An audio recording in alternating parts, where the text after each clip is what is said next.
ng bayan, maasahan anumang panahon. Magandang oras po sa ating lahat. Narito na ang latest update sa lagay ng ating panahon ngayon at sa susunod na 24 oras. Lumakas pa bilang tropical storm ang dating bagyong si Romina at ngayon ay nasa labas na ng ating area of responsibility. Samantalang shear line naman ang nakakaapekto sa Southern Luzon at Eastern Visayas, samantalang Northeast Monsoon o amihan ang nagdudulot naman ng maulap hanggang sa may mga kalat-kalat na pag-ulan sa nalalabing bahagi ng Luzon.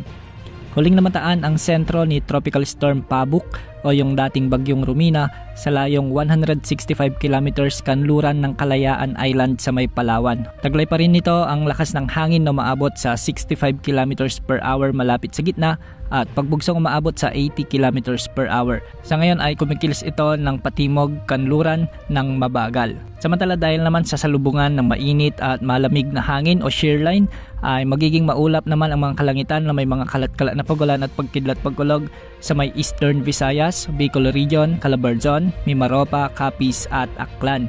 Pinag-iingat natin ang ating mga kababayan dito dahil hindi inaalis ang posibilidad ng mga biglang pagbaha at pagguho ng lupa, lalo na kung may mga katamtaman at minsan ay malalakas o matitinding pagbuhos ng ulan. Sa Metro Manila, Cagayan Valley, Cordillera Administrative Region, Aurora, Bulacan at Nueva Ecija ay magiging maulap naman ang mga kalangitan na may mga kasamang pag-ulan dulot ng umiiral na Northeast Monsoon o amihan.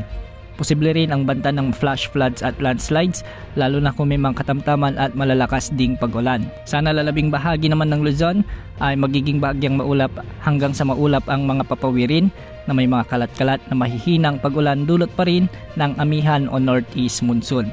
Samantala sa nalalabing bahagi ng ating bansa ay localized thunderstorms naman ang inaasahan kaya magdudulot ito ng bagyang maulap hanggang sa maulap na kalangitan na may mga kalat-kalat na pagulan at pagkidlat pagkulog. Hindi rin inaalis ang banta ng mga biglang pagbaha at pagguho ng lupa lalo na kung may mga umiiral na severe thunderstorms. Sa mga susunod na araw ay wala naman tayong namomonitor na bagong nagbabantang LPA o potential na bagyo na posibleng pumasok sa ating area of responsibility at makaapekto sa ating bansa. Kaya asahan ang unti-unting pagganda ng panahon sa mga susunod na araw maliban na lamang sa mga lugar kung saan apektado ng shear line at ng Northeast Monsoon.